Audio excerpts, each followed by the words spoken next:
মার্কিন নাগরিকদের জন্য ঝুঁকিপূর্ণ দেশের তালিকায় যুক্ত হয়েছে বাংলাদেশের নাম।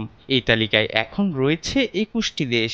তালিকাভুক্ত দেশগুলোতে ভ্রমণে মার্কিন নাগরিকদের জন্য চতুর্থ পর্যায়ের ভ্রমণ সতর্কতা জারির কথা জানানো হয়েছে। আমেরিকার পররাষ্ট্র দপ্তরের ওয়েবসাইটে প্রকাশ করা এক তালিকায় এমন তথ্য পাওয়া যায়। এটি আমেরিকার সর্বোচ্চ পর্যায়ের ভ্রমণ সতর্কতা। চতুর্থ পর্যায়ের ভ্রমণ সতর্কতার তালিকায় বাংলাদেশ ছাড়া অন্যান্য দেশগুলো হচ্ছে Afghanistan, Belarus, Burkina Faso, Myanmar, Central African Republic, Haiti, Iran, Iraq, Lebanon, Libya, Mali, উত্তর কোরিয়া, রাশিয়া, সোমালিয়া, দক্ষিণ Sudan, Sudan, Syria, Ukraine, Venezuela এবং ইয়েমেন।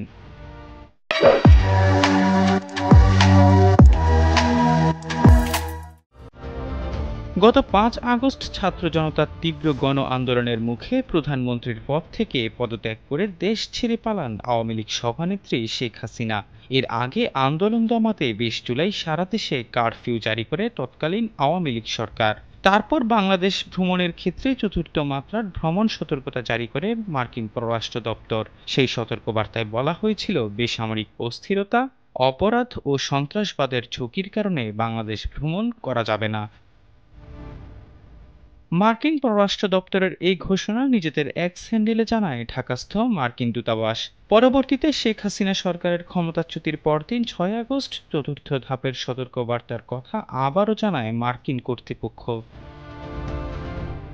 লাল তালিকায় থাকা দেশগুলোতে সন্ত্রাসবাদ সম্পর্কে সতর্ক করে মার্কিন নাগরিকদের উদ্দেশ্যে বলা হয়, এই সময় স্বল্প বা আগাম সতর্কতা ছাড়াই সন্ত্রাসী হামলা হতে পারে। তাই মার্কিন নাগরিকদের পরবর্তী নির্দেশ না দেয়া পর্যন্ত এই দেশগুলোতে ভ্রমণ না করতে পরামর্শ দেয়া হয়েছে। সতর্কবার্তায় বলা হয়, দেশগুলোতে বিশেষ করে পর্যটন গন্তব্য, বাস, ট্রেন স্টেশন, বাজার বা শপিং মল, রেস্তোরাঁ, ধর্মীয় স্থান, স্কুল ক্যাম্পাস এবং সরকারি স্থাপনা আক্রমণের লক্ষ্যবস্তু হতে পারে।